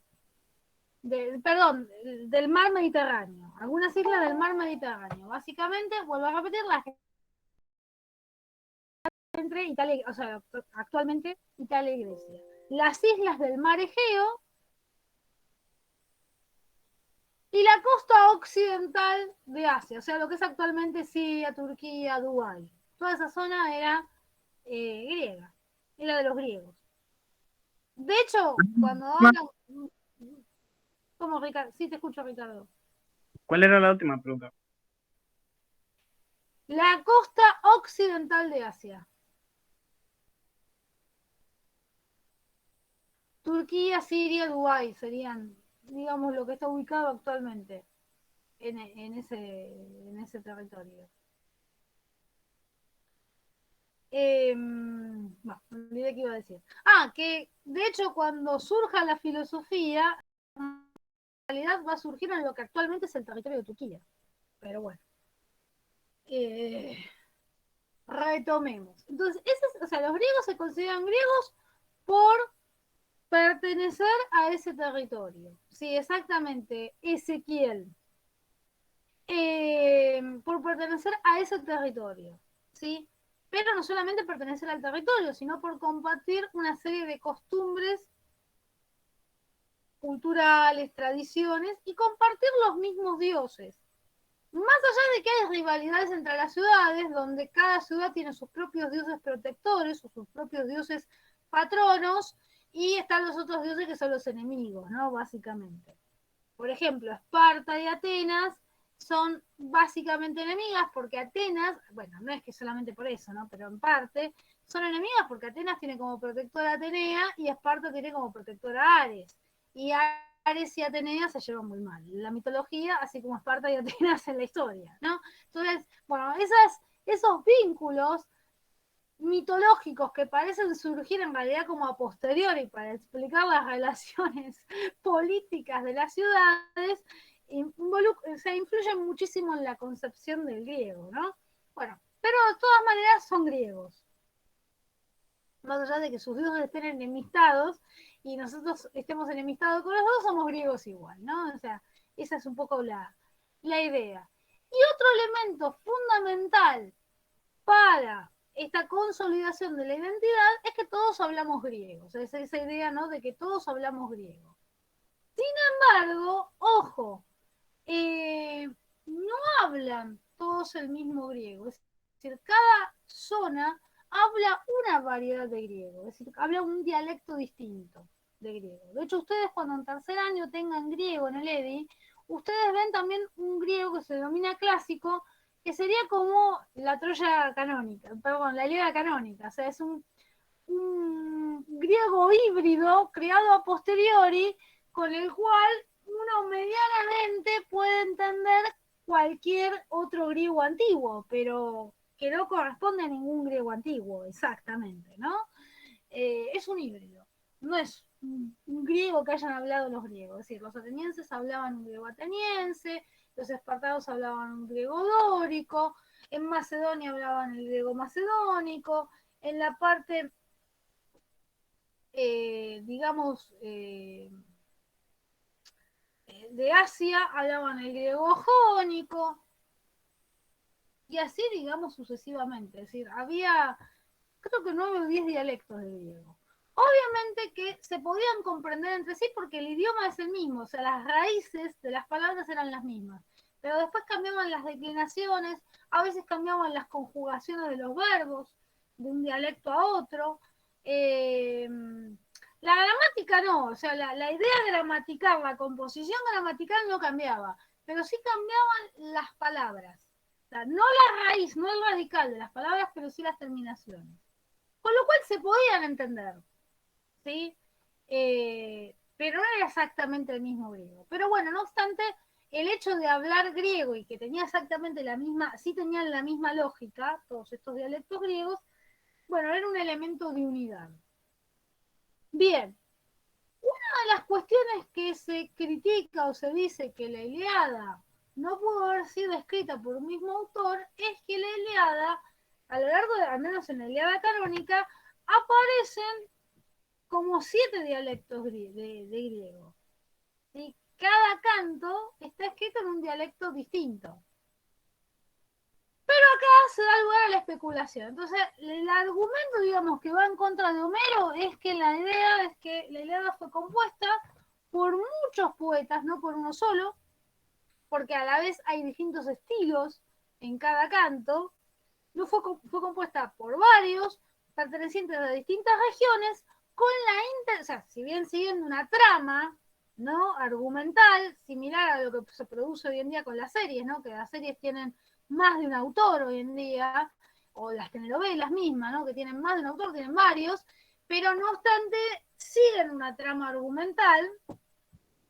Bueno, habría habido una idea de una composición conjunta con una trama argumental, pero proveniente de distintas regiones con la intención de que cada región se viera representada, ¿no? Eso es lo que sostiene el argumento en contra de la, o sea, de la existencia de Homero o al menos de la identidad de Homero entre la Ilíada y la Odisea. Y el contraargumento de eso, o sea, los que defienden la identidad de Homero, dicen que eso seguramente es un proceso que se produjo con la Ilíada canónica y que probablemente no estuviera en las Ilíadas originales, sino que como en cada región, digamos, retranscribirían esa Ilíada y tenía sus variaciones, esa Ilíada. Después cuando armaron la Ilíada canónica en Alejandría, la armaron con un pedazo de cada lado que les pareció más, o sea, como que hicieron un Frankenstein de Ilíadas y bueno, el Frankenstein que mejor quedaba, ¿no? O sea, ese es el contraargumento que también es viable. Entonces están básicamente esas ideas, ¿no? Y uno de los argumentos también muy importantes en contra de la identidad de Homero o en contra de la existencia de Homero es que no hay datos históricos, porque siendo un tipo tan relevante Homero, no tenemos datos históricos, los datos históricos que tenemos son muy ambiguos, muy vagos, e inclusive en algún caso desacertados, ¿no? Bueno, entonces ahí está abierta la discusión, no está resuelto nada, los eruditos se rompen los cuernos con esa idea, hay en uno de los videos que yo les dejé para ver Hesíodo, no Homero, y una expositora mexicana que es muy graciosa al mismo tiempo, es muy seria lo que dice, la información que ella brinda es muy seria, es muy interesante, pero al mismo tiempo es muy graciosa como la dice, ¿no? Y esta expositora mexicana me dio mucha gracia en un momento cuando dice que los helenistas, ¿no? Porque ella es una helenista, es una tipa que habla griego, que lee, que habla griego no sé, pero que lee griego antiguo, especialista, digamos, en literatura griega, y dice, bueno, que los helenistas se pasan la mitad de la vida estudiando, digamos, o la mitad de la carrera estudiando a Homero, y se pasan la otra mitad de la carrera desdiciendo si Homero es o no es una misma persona, ¿no? Bueno, o sea, no está resuelto realmente el tema, ¿no? Ni lo vamos a resolver porque no hay elementos concluyentes hacia ninguno de los dos lados. Lo interesante del asunto es que realmente la duda, o sea, el planteo de la duda no es descabellado. A diferencia de otros planteos que van a haber posteriores o otros planteos que también existen, por ejemplo, con respecto a Sócrates. De Sócrates también se cuestiona la identidad de Sócrates, si existió o no existió Sócrates, pero resulta más descabellado. ¿Por qué? Porque hay distintos testimonios que aún no siendo, ¿cómo decirlo?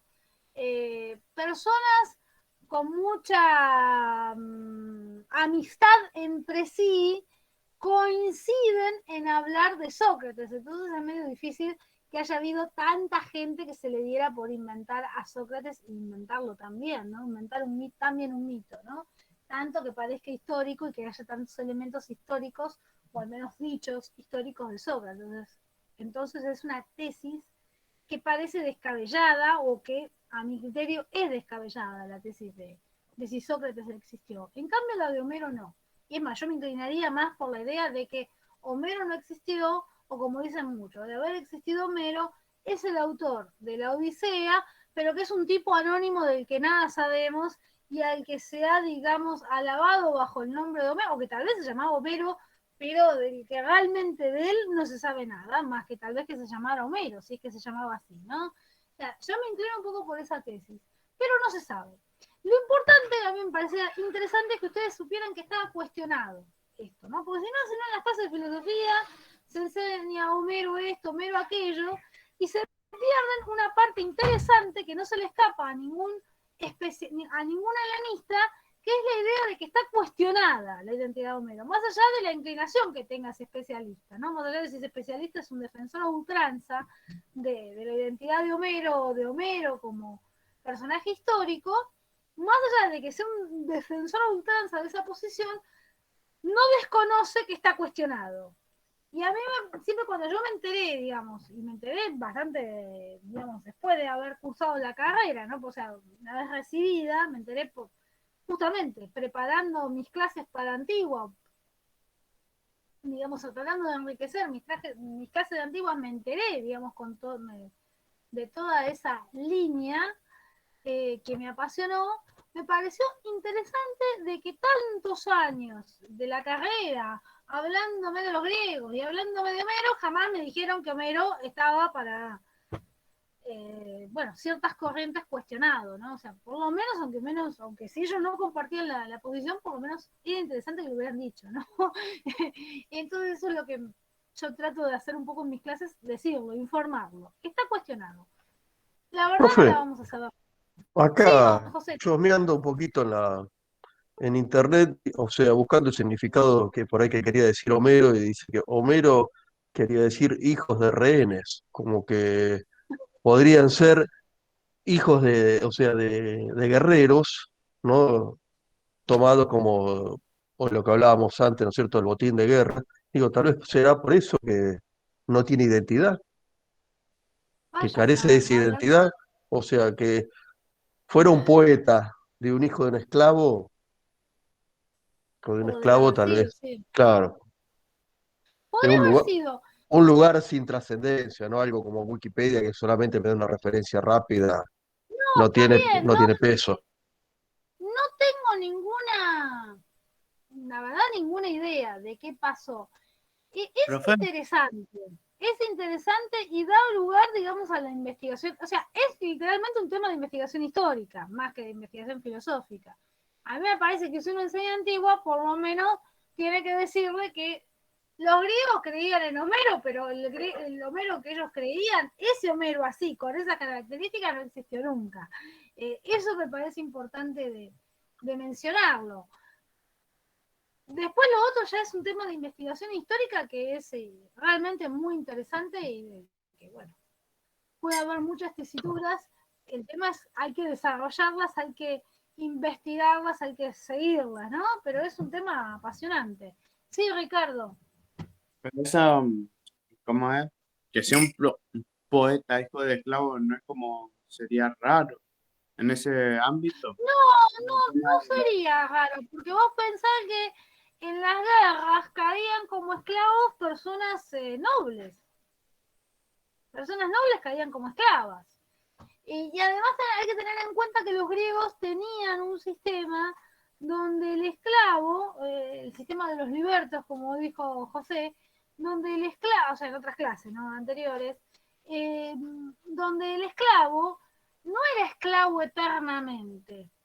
Sí, o sea, se consideraba que, o sea, el griego, sí, en línea general, culturalmente, o sea, no sé si habrían existido excepciones o no, pero el hecho es que estaba mal visto, o sea, para los griegos estaba mal visto. Un esclavo tenía una vida útil, o sea, tenía una vida como esclavo, mejor dicho, pues se expresan, o sea, no es la idea que quiero transmitir. Tipo la jubilación, Una digamos. vida como esclavo, Juicio.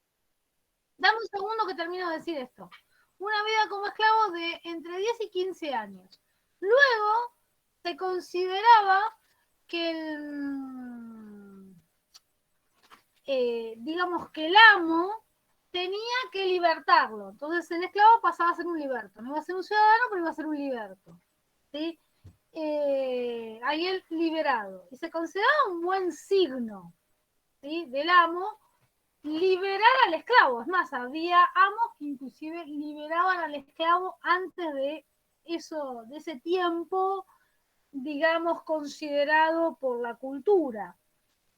De ahí es que los griegos entendían que siempre tenía que haber un buen trato entre el amo y o sea, entre el amo y el esclavo. El amo tenía que dispensar un buen trato hacia el esclavo, porque dentro de algún tiempo el esclavo sería prácticamente un igual, sería un hombre libre, y lo bueno era que pudieran mantener una buena relación, una relación de amistad.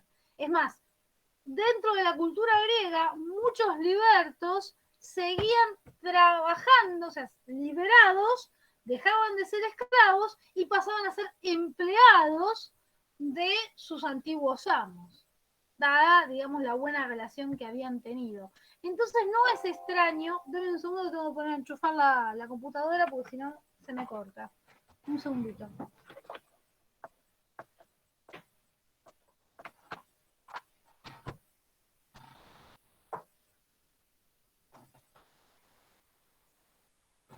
Entonces, no es extraño que un esclavo pudiera ser culto o tener medianamente algún tipo de cultura, aunque para los griegos ustedes piensan lo siguiente, que el Aedo es un poeta inspirado, o sea que no necesariamente no tenía que tener cultura, simplemente con que se le aparecieran las musas y lo inspiraran con bonitas palabras y verdades ya estaba. Entonces no sería una contradicción, ¿sí? O sea, no habría una contradicción.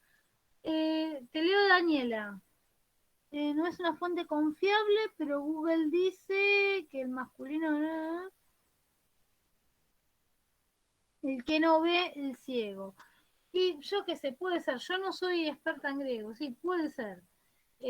Bueno, si es esa la fuente etimológica, es medio como que Homero poeta ciego y significa el ciego, bueno, más cierra para el lado de la invención que para el lado de la historia.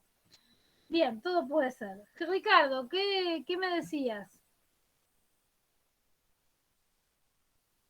Básicamente era para resumir todo lo que había dicho, que era como un tipo de jubilación en el tema del esclavo. Después pasa a ser un soldado normal. Pero la parte que yo pensaba, o capaz que había recordado mal. ¿Cómo, profe? Es que no te estoy siguiendo, Ricardo, perdóname. No, que como para ejemplificarlo y hacerlo más corto, decía que, ah, como si fuera que me había confundido y usted dijo lo del tema de que, nada, no pasa nada, ya me olvidé. Bueno, No, después Ricardo se refería a los volvé. esclavos, profe. No, lo que pasa es que a los 10, 15 años Sí, se pero vamos a consideraba ser libres. amortizado, no jubilado, amortizado, que ya había pagado la deuda, él Vos había estabas recobrado sus diciendo. gastos. Porque Sí, por ahí tal los cual. hijos se podían ser entendidos como esclavos por deudas, ¿no es cierto? No, yo me Claro, refería exactamente. básicamente por el aspecto, viste, que, o sea, como la esclavitud general, viste, es diferente, parece. O sea, no consideraba que vayan a tener una vida útil como tal. O sea, como el Estado ve a la persona de hoy en día, ¿no? O sea, para entenderlo, lo puse de Se te esta va forma. mucho la voz, Ricardo. Hablemos pausado porque se te va mucho la voz y pierdo la mitad de las palabras, la mitad de lo que decís. O sea, ejemplificaba como el Estado, así, como si fuera un ejemplo para entenderlo. Así, como el Estado, viéndonos nosotros, como nuestra vida útil y después cuando nos jubilamos, cuando ya, eso sería como el retiro del esclavo. Sí, no, igual es distinto lo del jubilado acá, no. Creo que no hay comparación en ningún sentido, no estoy diciendo ni que no sé cómo explicar, no son situaciones que no le veo mucho la comparación. Bueno, ¿alguna otra duda hasta el momento?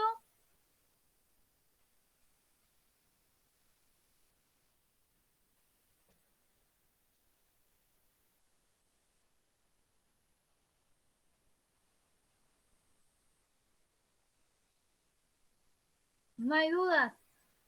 Bueno, voy a mencionar lo siguiente si ya cerramos Homero.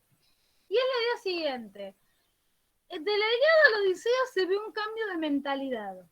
¿Sí? La Odisea básicamente habla, sí, más bien de los valores del siglo VIII, o sea, siglo VIII antes de Cristo, que está en curso justamente, bien histórico, hacia el siglo VII, ¿no? Se ve ese cambio de mentalidad y básicamente es el cambio de una mentalidad de una aristocracia guerrera hacia una clase comerciante.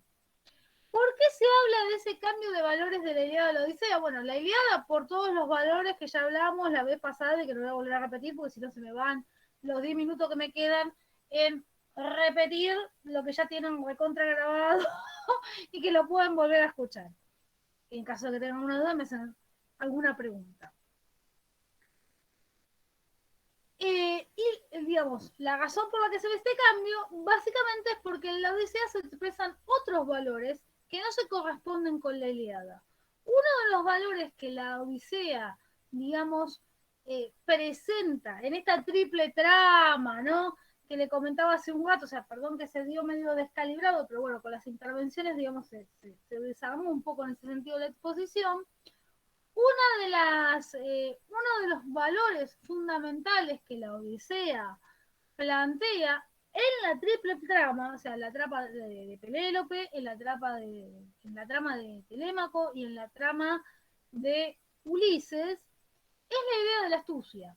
Los tres, digamos, lo así, sobreviven, ¿sí? Y logran reunirse o gracias a su astucia. O sea, Ulises sobrevive sobre su tripulación, es el único que sobrevive de su tripulación por la astucia. Es decir, en varios momentos, entre ellos el que comenté hace un rato, cuando se enfrentó a Polifemo, que le dijo que era nadie, en otro momento frente a Circe, y así sucesivamente en distintas vicisitudes, va sobreviviendo por la astucia. Penélope también sobrevive por la astucia. ¿Sí? ¿Por qué sobrevive por la astucia? Y porque agarra y plantea ese famoso estratagema, ¿no? Que ella se va a elegir un candidato a uno de los pretendientes el día que termine de tejer, no me acuerdo ahora exactamente qué era lo que estaba tejiendo, pero bueno, el día que lo termine de tejer, ¿no? Y bueno, ¿qué hace para ganar tiempo? Ir por la noche destejiendo lo que había tejido durante el día. Entonces está siempre en el mismo lugar, está esperando. Igual, inclusive, aparte de ser algo astuto en ese contexto, esa idea, o sea, hablar de la astucia de Penélope en ese contexto, es interesante la imagen de que la espera es algo que desteje y desteje, ¿no? Es algo que no puede avanzar, ¿no? Es interesante la metáfora, ¿no? La imagen metafórica, ¿no? De que cuando una persona espera, está en una posición de que no puede avanzar, o que o que avanza, pero lo que avanza lo retrocede en base de esperar, ¿no? Esa inmovilidad propia de la espera. Esto es un comentario al margen. Bueno, en fin, la idea de esa astucia, todos los autores, hasta el momento no creo que haya alguno que diga lo contrario, sostienen que representa justamente una sociedad vinculada a lo comercial y ya no a los valores de la nobleza guerrera que está hablando la Ilíada. Sí, está hablando de una sociedad que tiene que tratar con el extranjero o que tiene que tratar con el enemigo político. Penélope, el pretendiente, no es un amigo, no es alguien que le quiere hacer un favor o un bien o que la quiere. O sea, es un enemigo, es alguien que se quiere quedar con la riqueza de ella o que en su defecto que le pertenece a su hijo. O sea, si el marido realmente está muerto, como todo el mundo sostenía, que no lo estaba, ¿no? Pero bueno, si hubiera estado muerto, en todo caso le pertenecía al hijo. Entonces, esa astucia de los otros a la que yo me tengo que enfrentar con mi propia astucia, hablan, o sea, sostienen todos los autores, hablan de un código o de una sociedad que ha virado de códigos guerreros o de una moral guerrera hacia, digamos, un trato comercial, donde en el trato comercial lo que prepondera es justamente la astucia y no la nobleza. Esa sería, digamos, la idea fundamental del cambio de mentalidad entre la Ilíada y la Odisea. Bien, ¿alguna duda? No. No.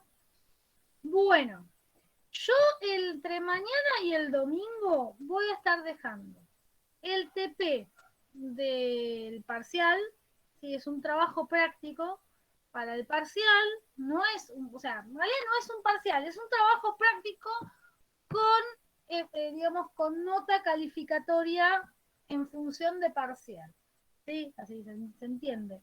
Así no creen que va a ser un día, una hora, ni nada por el estilo. Voy a dejar con todas las características y demás, lo voy a dejar entre mañana y el domingo. Y ahí, seguramente mañana, en algún momento del día, les voy igual a mandar el WhatsApp cuando lo haga, les voy a dejar el Classroom de Siodo, que es el tema siguiente.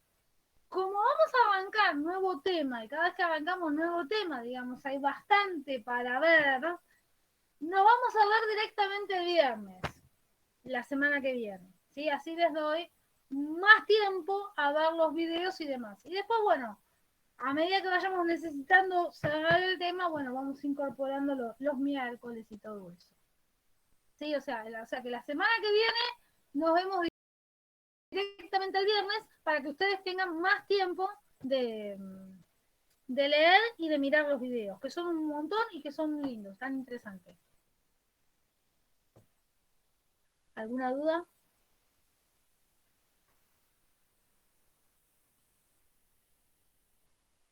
No, profe, nos tomamos un recreo. Hasta el viernes. Bueno, sí, no, en realidad van a tener que mirar varios videos. Después, claro, obviamente si no llegan, los van completando a medida que vamos cerrando el tema. Pero así tienen chance a poder ver más. A mí me parece mejor así. Además, también a mí me lleva un tiempo armar las listas. No es que las armo así, como que a ver qué encuentro en YouTube y lo mando y no sé qué es lo que les mando. Lo reviso antes de ponerlo. Están buenos los videitos. Me gusta como Están aprender de buenos. los videitos. Están buenos, son unos videos muy buenos, realmente son muy interesantes y además lo que tienen es que hay otras voces, son diferentes de la mía, o sea, tienen la posibilidad de ver cómo en realidad un objeto académico no se construye con una sola voz. Ustedes no tienen que construir, digamos, el tema en base a la voz del profesor. Ustedes tienen que construir el tema en base a las muchas lecturas que tengan, bueno, en este caso que les pongo los expositores, ¿no? Se construye el tema en base a varias voces, no una sola, ¿no?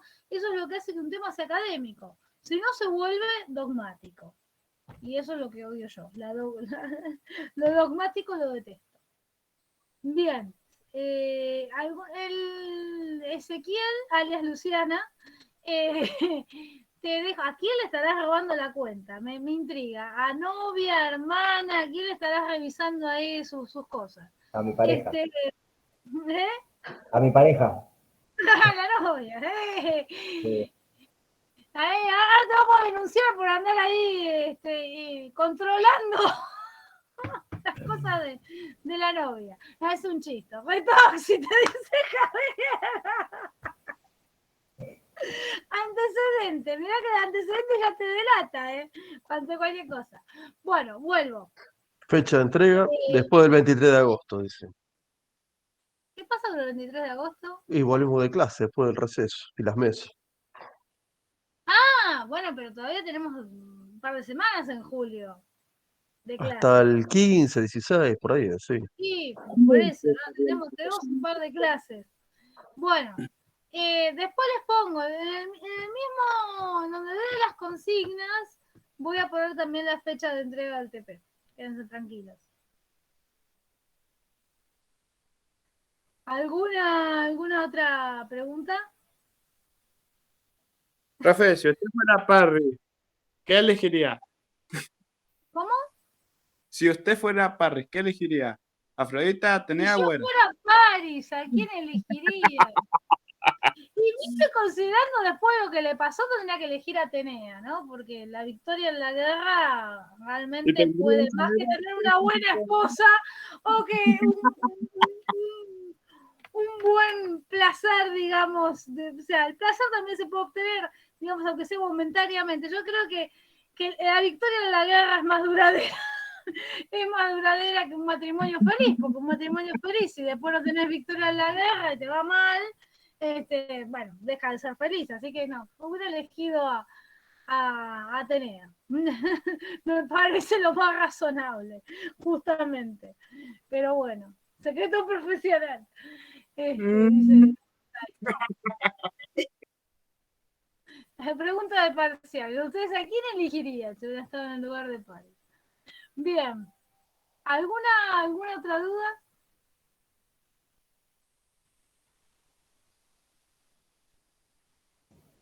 Disculpe, profe, pero no me quedó claro cuándo es la entrega del parcial. No, la voy a poner en el TP. Voy a mirar Listo, ahí listo. el calendario. Voy a Está mirar bien. la complejidad. Voy a mirar, de acuerdo a la complejidad del TP, le voy a poner la fecha y voy a mirar también el calendario. Bueno, si no hay ninguna duda, los dejo ir a su clase de lógica. Gracias, Andrea. Bueno. Si ya no hay dudas, lo dejo ir a su clase de lógica. Igual cualquier cosa, tienen ahí el grupo. No me manden preguntas ahí descolgados solos. Mándenlas al grupo, porque por ahí comparten con otro la duda. Entonces mándenla al grupo. O sea, el tema es que no armen una conversación en el grupo de la duda. O sea, no, me parece que dijo. Bueno, esperen a que la conteste, tengan un poco de paciencia que la conteste. Pero mándenla al grupo, porque la idea es esa, ¿no? Que si alguien tiene Perdón, una duda. profe, ¿hay un grupo de WhatsApp? Estoy medio Sí, colgada. Agustina. Sí, Ah, ok. Agustina. Comunicate con Daira, con Miriam. Miriam no tengo el apellido y no te estoy viendo en este momento. Después está Milagros también y José, pero José me dice que no sé si se maneja ahí muy ducho por lo que dijo, por lo que me decías que las pusiera las chicas, la administradora. No, Comunicate no, con... profe, no es porque no me maneje, simplemente porque por ahí yo Ah, no tengo tanto contacto con los chicos y ellos se conocen más, nada más que está bien, no hay desde ese problema. lugar. Comunicate, Agustina, con Naira, con Milagros o con Miriam, que no sé si es la única Miriam o hay más de una Miriam. Miriam Obregón. Era. Obregón, listo. Con Miriam, porque yo no los anoté por apellido, discúlpenme. Dale, profe, gracias. Para que ellas te agreguen. Joya. Sí, estoy medio colgada porque es la única materia que curso de primero y entonces como que no le doy Está mucha bien. bola al grupo de general del WhatsApp. Está bien. Igual este es un grupo para hacerme consultas a mí, o que yo les comunique algo a ustedes. Bien. Claro, claro. Buenísimo, gracias. Si hay alguna otra persona más en la situación de Agustina, también le digo lo mismo. Comuníquense con Daira, con Milagros o con Miri Obregón. Así que ellas los van a agregar.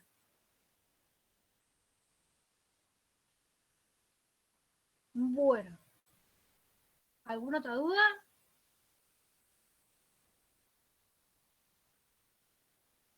¿No? Bueno, los dejo ir a su clase de lógica. Voy a descansar un poco la garganta porque me cansé. Bueno, 2x3 me canso.